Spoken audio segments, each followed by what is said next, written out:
함께 하나님 말씀 에베소서 6장 14절로 17절의 말씀 봉독하겠습니다.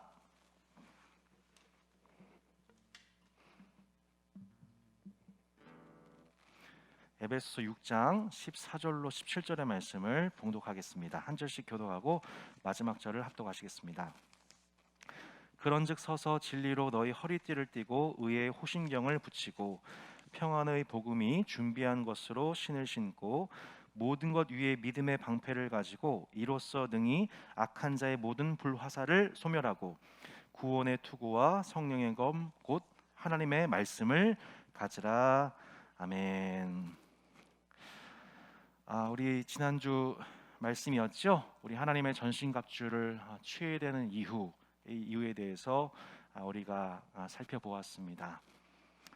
이스라엘 백성들이 애굽으로부터 나와서 이 출애굽 이후에 그들이 구원을 받은 이후에 그냥 그 출애굽 받는 것으로 끝나는 것이 아니죠. 출애굽 이후에 그들이 광야에서 연단받은 이후에 마침내 가나안 땅에 들어가서 가나안 곧 세상 자체와 싸움을 하게 되고 마침내 승리를 거둔 후 그 땅에서 가나안 땅 하나님의 나라를 유업으로 받게 되어 마침내 그곳에서 안식이 이루어지기까지, 안식을 누리기까지 그들이 여정이 이어진 게 되는 것을 보게 됩니다. 그러니까 우리가 말씀을 조금 더 먼저 보았으면 하는 말씀이 있는데 우리 출애굽기 12장 41절에 이런 말씀이 있습니다. 출애굽기 12장 41절의 말씀에 보면 제가 순서상 PPT 마지막 부분에 넣었는데 먼저 보도록 하겠습니다. 출애굽기 12장 41절에 보면 이런 말씀이 나옵니다. 430년이 끝나는 그날에 여호와의 군대가 다 애굽 땅에서 나왔은즉 이렇게 말씀하고 있습니다. 그러니까 애굽에서 430년 동안 종살이하던 이스라엘 백성들을 하나님께서 처음 구원하실 때부터 이들을 뭐라고 명명하셨냐면 여호와의 군대다라고 말씀하셨죠. 하나님의 군대다.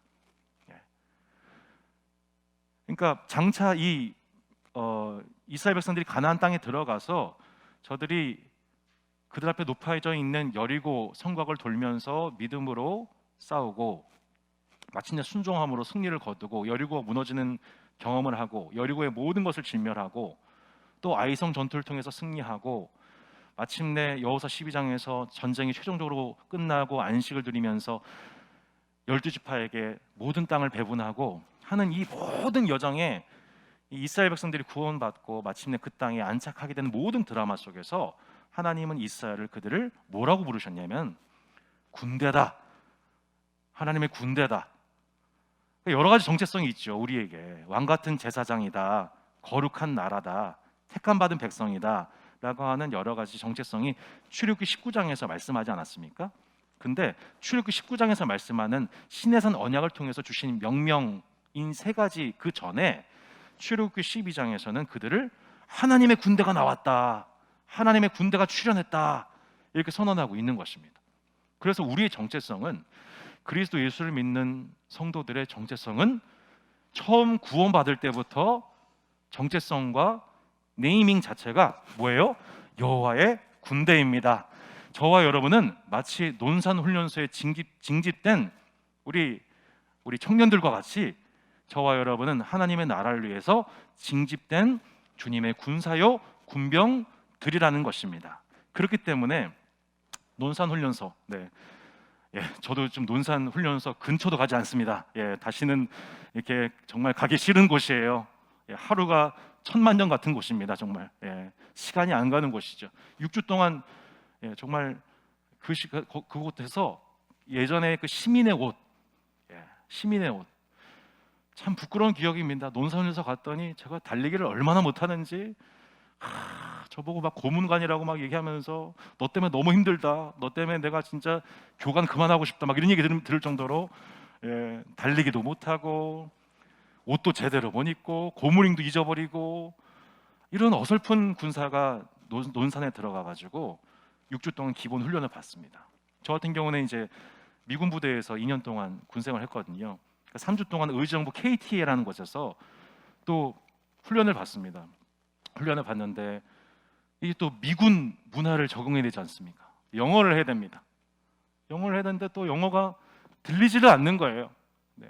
또 우리 또 사랑하는 우리 흑인 형제분들께서 하시는 슬랭 아주 고급 언어를 이렇게 제가 이게 들리지가 않아가지고 얼마나 고생하면서, 그리고 또 푸시업을 잘 못해가지고 또 막 Hey number 5, give me 5 push-ups 맨날 이렇게 얼차려 당하면서 그 어설프게 군사로 징집은 됐는데 그 어설픔 속에서 하나하나 미군 문화도 익혀가고 언어도 익혀가고, 2마일런 2.4km를 15분 36초 내에 뛰어야 되는, 그 새벽마다 새벽 4시 일어나가지고 구보를 하고, 그러면서 조금씩 군사로서의 그것들을 함양해 갔죠.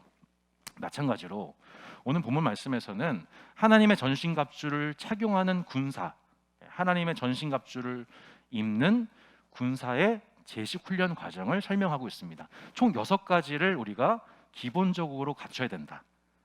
이 세상 가운데에서 우리가 단지 예수 그리스도를 믿고 하나님의 자녀가 되었다, 천국 백성이 되었다, 난 나중에 천국 간다라는 것만 그치는 것이 아니라 이 땅에 남겨진 주님의 군사로서 세상 가운데 하나님의 나라가 임하게 하고 세상과 맞닥뜨려 싸우고 마침내 이 세상을 하나님 나라로 유업으로 물려받게 되는 그 과정을 성취하는 그리스도 예수의 군사가 되려면 6가지를 가장 기초적으로 우리가 습득해야 한다는 거예요. 훈련해야 한다는 것입니다. 여러분 삶이 그리스도 예수의 군사로 부름받았음을 기억하고 그 군사의 기초 교육을 튼실하게 받는 따스한 교회 모든 성도들 되시기를 축복합니다. 그런즉 서서 진리로 너희 허리띠를 띠고 의의 흉배를 붙이고. 첫 번째 제식 훈련은 뭐냐? 기본 훈련이 뭐예요? 진리로 허리띠를 띠라는 거예요. 진리로 허리띠를 띠라. 저도 이렇게 옷을 입지 않았습니까? 근데 옷을 입었는데 이 몸에 전체 옷의 밸런스를 잡아준 게 뭐냐면 바로 허리띠입니다. 이 허리는 사람의 모든 힘들이 집결되는 곳입니다. 그래서 아무리 다른 신체가 건강해도 허리가 좋지가 않으면 힘을 쓸 수가 없어요. 이동할 수가 없고 무거운 짐을 담당할 수가 없습니다. 모든 체력적인 능력이 드러난 것이 바로 허리예요. 근데 그 허리띠는 어떤 역할이냐면, 역도 선수 기억하시죠? 이 역도 선수가 허리띠를 아주 동여매고 그 무거운 몇백 킬로그램의 무거운 바벨을 올려드리지 않습니까? 그 모든 힘을 결집시키는 게 뭐예요? 허리띠입니다. 허리띠를 잘 묶어야 돼요. 그런데 그리스도 예수의 좋은 군사들의 특징이 뭐냐? 이 허리띠를 잘 매는 거예요. 그 허리띠에 해당되는 게 뭐예요? 진리입니다. 진리로 너희 허리띠를 띠라. 원문상으로 보면은 진리로 여러분의 허리를 동여매십시오. 우리가 아침에 이제 밖에 나올 때 항상 맨 마지막에 항상 허리띠를 동여매고 밖에 나가는 것처럼 매일매일 삶 속에서 그리스도인들이 가장 기본적으로 지켜야 될 제식 훈련, 첫 번째 뭐나? 진리로 허리를 동여매는 것입니다. 그래서 예수님도 제자들을 위해서 이렇게 기도하셨습니다. 저희를 진리로 거룩하게 하옵소서. 아버지의 말씀은 진리니다. 아멘. 여러분, 사탄의 무기는 뭘까요? 사탄의 공격 무기는 진리로 허리띠를 동여매지 않은, 힘이 결집되지 않은 그 성도를 향해서 공격합니다. 어떻게 해요? 거짓으로요. 거짓말, 거짓 행동, 거짓 신학, 거짓 위선, 거짓 의, 참소 등을 통해서 이 거짓이라는 것을 통하여서 그 거짓이 마치 진리인 것처럼 느껴지게 하여서 성도를, 허리띠를 동여매지 않은 성도를 공격합니다. 창세기 3장에 봐도 그래요. 첫 번째, 하나님이 참으로 너에게 동산 모든 나무의 열매를 먹지 말라 하시더냐? 진리로 허리띠를 동여매지 않은 성도에게 찾아와서 미혹합니다.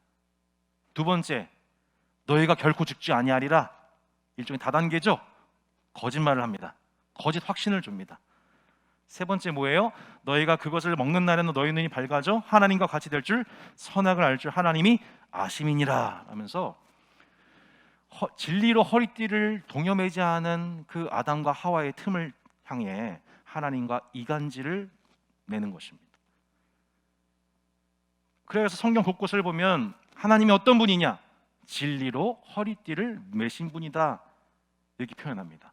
이사야서 말씀에 공의로 그의 허리띠를 삼으며 성실로 그의 몸에 띠를 삼으리라. 이웃과의 관계 속에서 우리가 바로 행한다는 게 무슨 뜻이에요? 공의와 성실로서 허리띠를 동여맨 모습입니다. 우리가 왜 가까운 사람과의 관계 속에서 많이 실수합니까? 공의와 성실로 허리띠를 묶지 않았기 때문입니다. 왜 교회 공동체가 항상 분열과 미움의 영이 틈을 탑니까? 이 말씀 때문입니다. 한번 골로 3장 12절 14절에서 말씀하고 있습니다. 같이 한번 읽어볼까요? 그러므로 너희는 하나님의 택하사 거룩하고 사랑받은 자처럼 긍휼과 자비와 겸손과 온유와 오래 참음을 옷 입고, 누가 너에게 불만이 있거든 서로 용납하여 피차 용서하되 주께서 너희를 용서하신 것 같이 너희도 그러하고 이 모든 것 위에 사랑을 더하라. 이는 온전하게 매는 띠니라. 여기 두 가지가 나와요. 뭐하고 뭐가 나와요? 옷과 띠가 나옵니다. 그죠? 하나님의 택하사 거룩하고 사랑받는 자처럼 긍휼과 자비와 겸손과 온유와 오래 참음을 옷 입어야 돼요. 예. 근데 옷만 입으면 안 되고, 불만이 있으면 서로 용납하고 용서해서, 우리도 주님이 우리를 용서하신 것처럼 서로를 용서하고 용납하고 이 모든 것 위에 사랑을 더해야 돼요. 이게 뭐예요? 허리띠예요. 온전하게 매는 띠라고요. 그래서 공동체는 가장 기본적으로 주님의 옷을 입은 공동체이죠. 그리스도 예수의 옷을 입은 공동체예요. 그런데 그 모든 공동체가 힘이 결집되려면 허리띠를 묶어야 돼요. 그 허리띠가 뭐예요? 바로 사랑인 겁니다. 이웃과의 관계 속에서 공의와 성실로 행하는 것입니다. 내 형제 자매들에 대해서 최선을 다해서 공의를 행하고 최선을 다해서 성실로 행하는 것입니다. 할렐루야.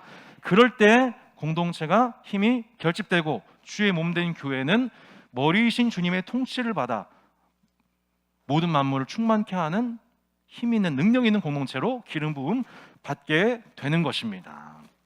진리로 너희 허리띠를 띠라.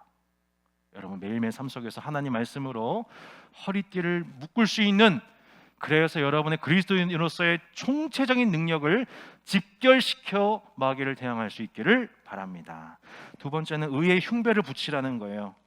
의의 흉배.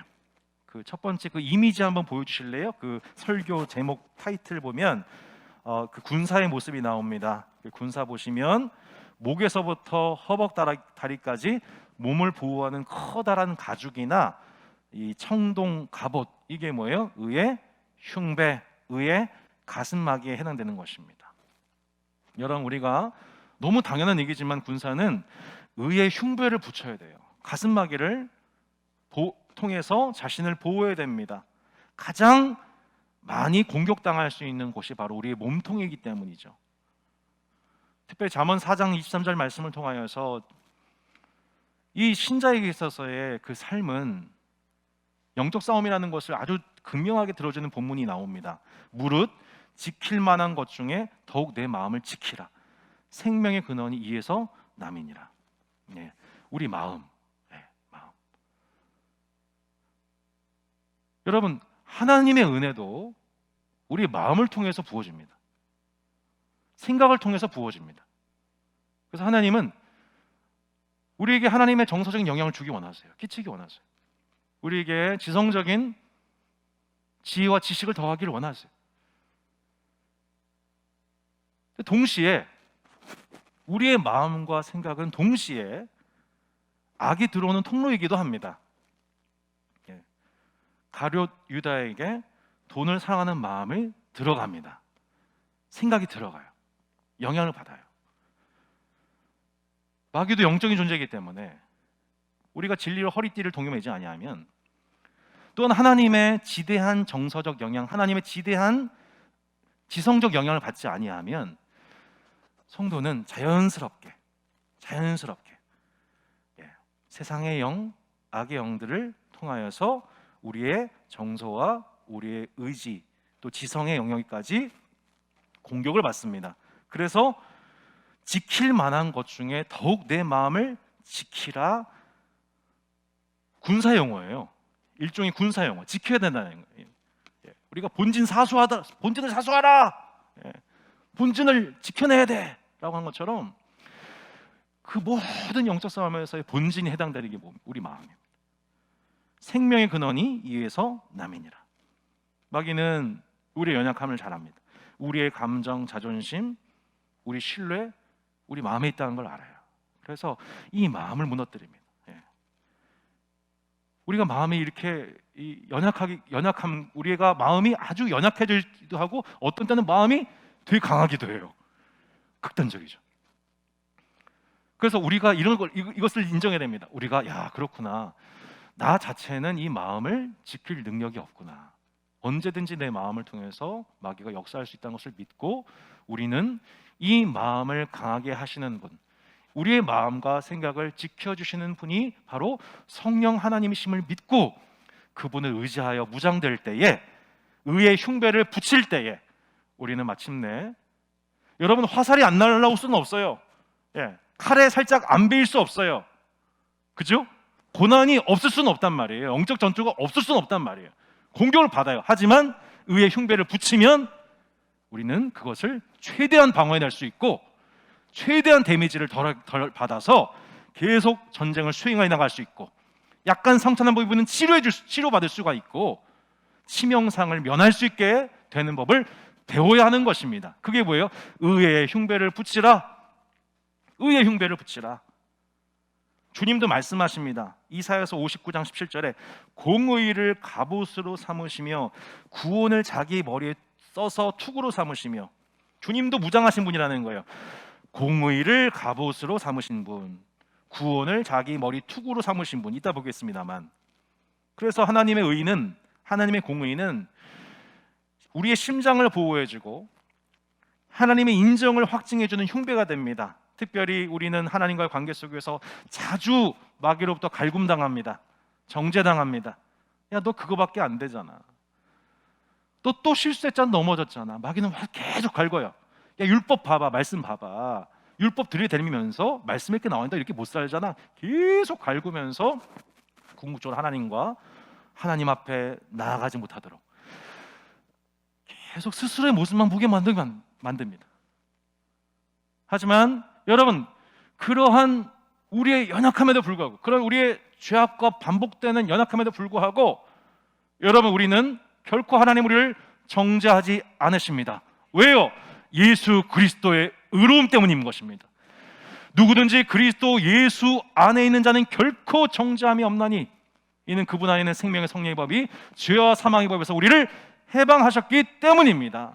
우리는 그 그리스도 예수의 복음을 붙잡음으로 우리의 의의 흉배가 되시는 예수 그리스도를 통해서 언제든지 하나님 아버지 앞에 담대히 나아갈 수 있게 된 것입니다. 그분으로부터 오는 모든 평화와 모든 공의와 모든 사랑의 축복을, 지혜와 능력을 언제든지 공급받을 수 있으며, 때로는 필요할 때는 하나님 앞에 책망을 받고 회개해서라도 마침내 고침받게 하시는, 다시 의의 흉배를 붙여 주시지, 너 왜 그거밖에 못했냐, 너 왜 잘못했냐, 너 이제 나가라, 논산에서 나가, 교회에서 나가, 이러지 않으셔요. 다시 의의 흉배를 붙여라.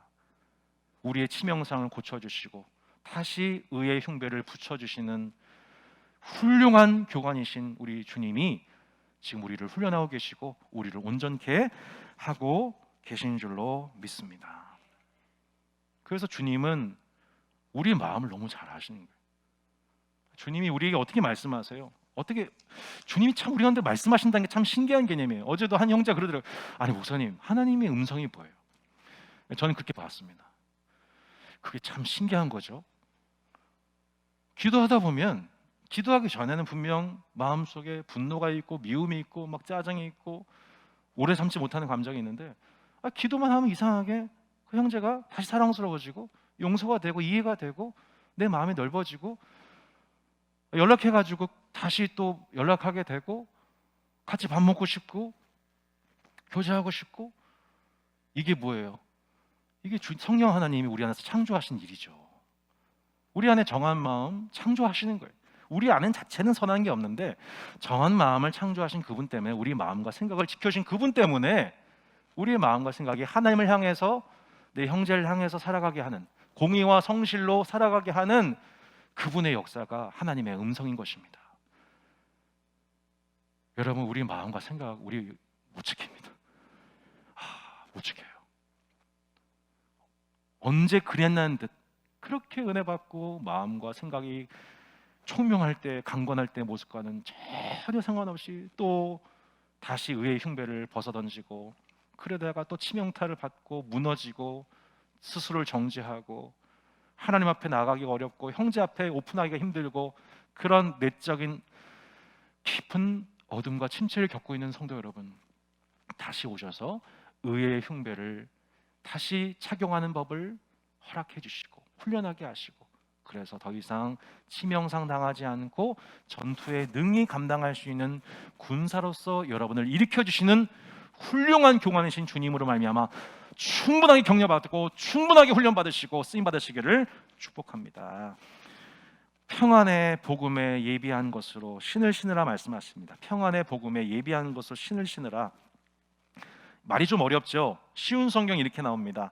발에는 평화의 복음을 전할 신을 신으십시오. 쉽지요? 발에는 복음을 전할 신을 신으십시오. 신을 신으래요, 신을. 자, 우리가 왜 복음의 신을 신어야 됩니까? 우리가 어떤 신발을 신고 있느냐에 따라서 그날의 활동이 결정됩니다. 그렇죠? 우리가 축구화 신고 일상을 감당할 수 없어요. 하지만 별내 체육공원 가면 운동화 신어야 돼요. 축구화 신어야 돼요. 그날 활동이 결정이 되는 거예요. 내가 실내화 신었으면 실내에서 활동만 할 수 있는 거예요. 근데 우리가 복음의 신을 신으면 어떻게 되는 거예요? 그 복음이 이끌어가는 방향으로 우리가 활동하게 됩니다. 그래서 이사야서 52장 7절에 이렇게 말씀합니다. 좋은 소식을 전하며 평화를 공표하며 복된 좋은 소식을 가져오며 구원을 공표하며 시온을 향하여 이르기를 내 하나님이 통치하신다는 자의 신을 산을 넘는 발이 어찌 그리 아름다운가. 산을 넘는 발이 어찌 그리 아름다운가. 이게 뭐예요? 하나님의 나라가 임했다.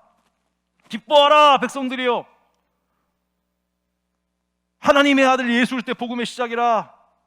태초에 말씀이 계시니라. 말씀이 육신이 되어 이 땅에 거하셨다. 아브라함과 다윗의 자손 예수를 때 새겨라. 마테마가 누가 요한이 외치지 않았습니까? 복음의 신을 신었습니다. 복음의 신을 신고 하나님 나라를 외치는 세례 요한과 그 복음의 신을 신고 온 유대와 갈릴리 가운데서 복음을, 하나님 나라를 전파하신 예수님, 복음의 신을 신은 모습이었었습니다. 이 예수님의 이 모습이 극적으로 드러나는 모습이 언제 나타나냐? 요한복음 4장에서 나타납니다. 유대를 떠나서 다시 갈릴리로 가실새 사마리아를 통과하여 하겠는지라. 사마리아에는 혼연이로서 유대인들이, 정통 유대인들이 정말 이방인 혹은 좀 심하게 표현하면은 동물 취급하던 사람들입니다. 짐승 취급하는 사람들이에요. 혼연일과는 우리는 어울릴 수 없어. 안 가요. 그런데 여러분 누가 가십니까? 예수님이 사마리아를 통과하여 하겠는지라. 예수님이 그곳을 통과하십니다. 사마리아 여인을 만나시죠.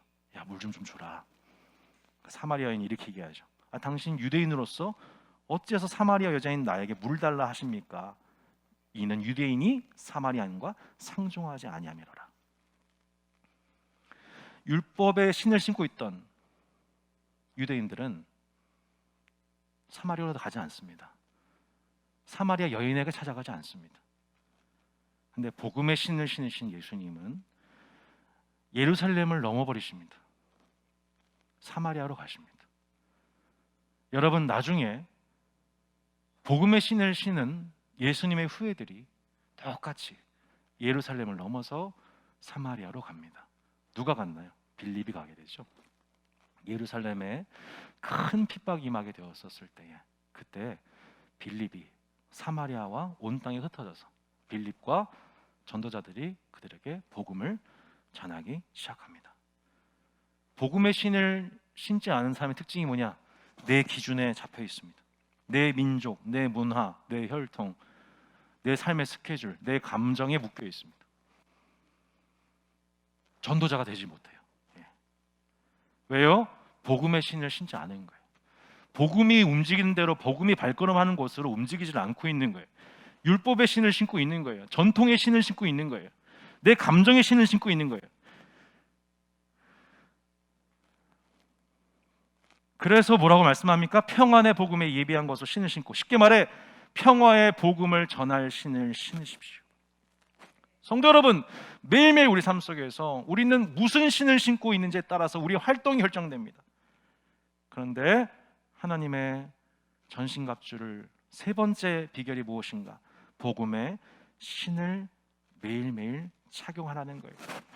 사도행전의 증인들과도 같이 복음의 신을 신었을 때에 비로소 예수님처럼 사마리아로 나아간 빌립과도 같이, 로마 백부장에게 다가간 베드로와 같이, 그리스도인들을 핍박한 사울에게 찾아간 아나니아와 같이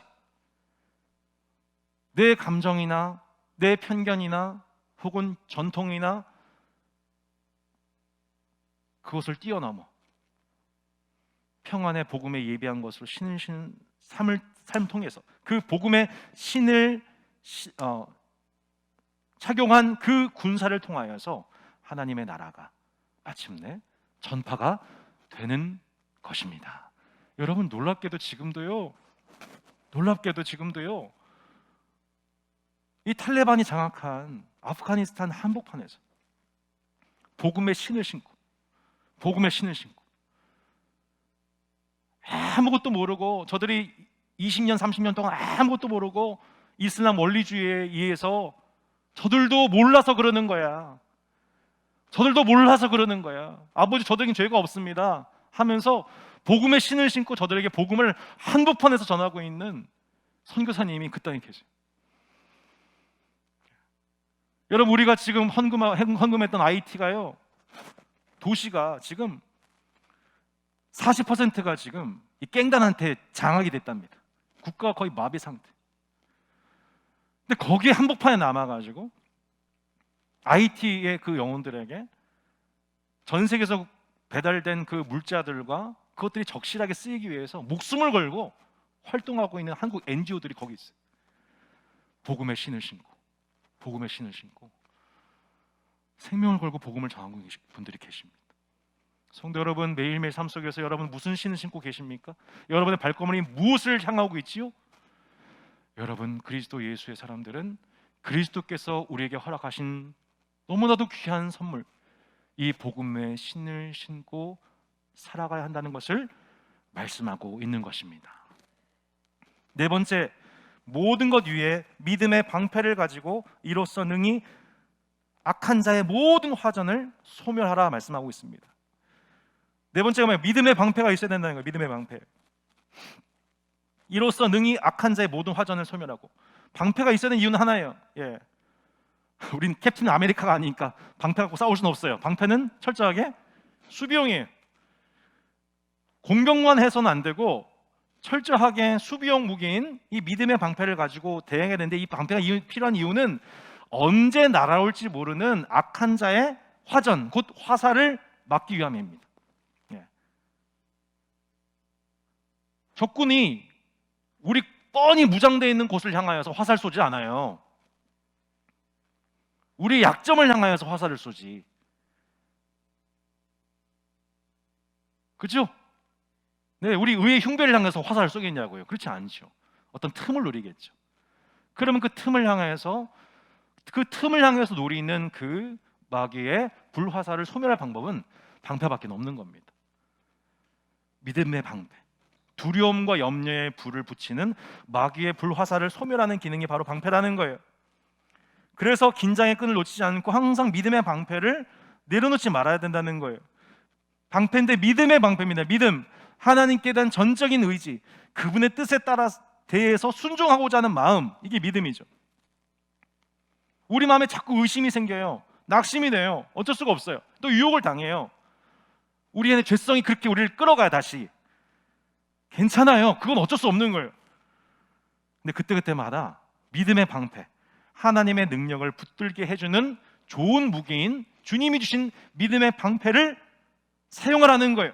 악한 영들과 싸우면서 하나님의 능력을 굳게 의지하고 주님이 이 영적 전투에서 보호하시고 지킬 무기를 내게 주셨다는 것을 통해 이것을 적극적으로 활용함으로 우리가 마침내 마귀의 역습을 방어해내고, 축구에서도 보면요, 수비 잘하면요 역습을 할 수가 있어요. 마귀의 불화살 와도 믿음의 방패로 이겨내면 우리가 역습할 찬스가 생기는 것입니다. 그 불화살을 소멸할 수 있는 강력한 무기 뭐예요?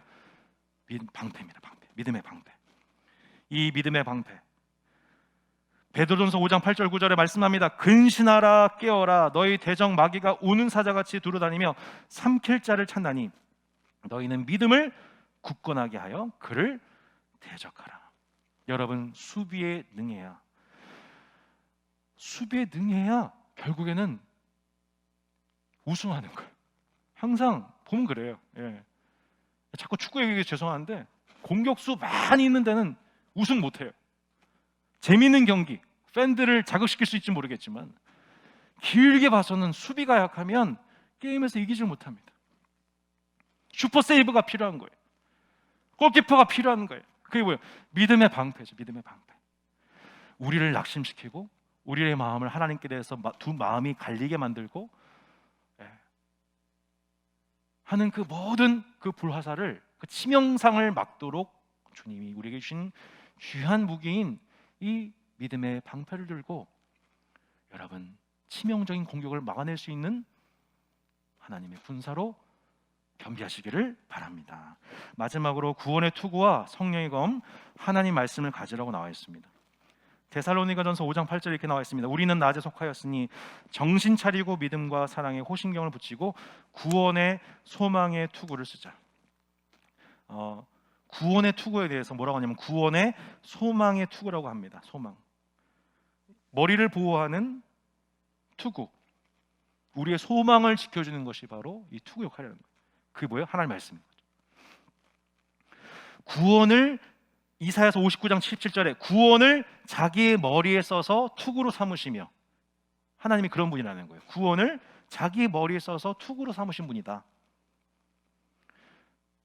여러분, 우리가 예수 그리스도의 구원을 우리가 붙잡지 아니하면, 구원의 투구를 쓰지 아니하면 성도에게 나타나는 증상이 뭐예요? 소망을 잃어버립니다. 이 어렵고 힘겨운 세상에서 살아갈 소망이 없어져 버려요. 반대로 구원의 투구, 이 소망의 투구를 우리가 쓰게 되면 세상의 여타 많은 가치관으로부터 우리가 보호를 받게 됩니다. 지금 눈에 봤었을 때는 악인들이 판치는 것 같아 보이고 세상 뜻대로 되는 것 같아 보이죠. 세상 유행대로 살아야 될 것 같처럼 보이죠. 천만에 하나님 나라는 태초부터 지금까지 완벽하게 그분의 손길 가운데에 진행되고 있어. 예수 그리스도가 우리의 소망이야.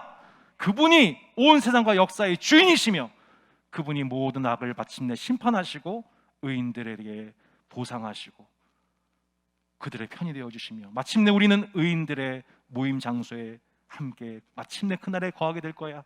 악인들은 그곳에 거할 수 없어 라는 소망, 영원한 소망. 그 소망이 있어야 이 땅에서의 고난을 견뎌내갈 수 있고 이 땅에서의 의의 싸움을 견뎌내갈 수 있고 싸우다 죽어도 여한이 없는 거죠. 근데 그 소망을 잃어버리게 되면, 구원의 투구를 우리가 쓰지 아니하면, 하나님 말씀을 우리가 듣지 아니하면 그렇게 살아갈 소망이 없어지는 거예요. 우리도 그냥 다시 예전으로 돌아가고 싶은 거예요. 야, 그냥 싸우지 말고 그냥 애굽으로 돌아가자. 거기서 부추와 마늘과 삼겹살 맛있지 않았냐? 소망 없이 살고 싶다. 그냥 소망 없이 그냥 편하게 살고 싶다. 소망이고 뭐고 나발이고 그냥 예전에 그냥 좋았잖아. 우리가 이 구원의 투구, 구원의 소망의 투구를 쓰지 아니하면 그 그리스도인에게 주신 믿음과 소망과 사랑 중에 그 소망을 잃어버리게 되고, 그러면 우리는 하나님 나라는 소망이 아니라 다시 예전처럼 살고 싶은 희망 속에, 그러나 돌아갈 수 없는 희망 고문 속에 이 땅을 살게 되는 것이죠. 우리가 이 세대를 따라가지 않고 우리의 세계관과 우리의 행동과 우리의 문화가 세상 끝날까지 그 언약을 이루신 하나님과 동행할 수 있도록 지켜주는 것, 그게 뭐예요? 구원의 투구, 곧 하나님 말씀인 것입니다. 하나님 말씀이 있어야, 그분의 말씀이 있어야, 그분의 언약을 우리가 기억해야만 우리가 소망을 잃지 않고 마침내 시온산에 이르기까지 기쁨으로 달려갈 수 있게 되는 것이죠. 또한 하나님 말씀은 성령의 검입니다. 하나님 말씀은 살아있고 활력이 있어 좌우의 날선 어떤 검보다도 이리하여 혼과 영과 및 관절과 골수를 찔러 쪼기까지 하며 또 마음의 생각과 뜻을 판단하나니. 아멘. 하나님 말씀은 검이라는 거예요. 어떤 검보다 예리한 검이라는 거예요. 그래서 예수님께서도 인간의 몸을 입고 오셔서 마귀를 대적하실 때에 어떻게 이기셨습니까? 말씀으로 대적하셨습니다.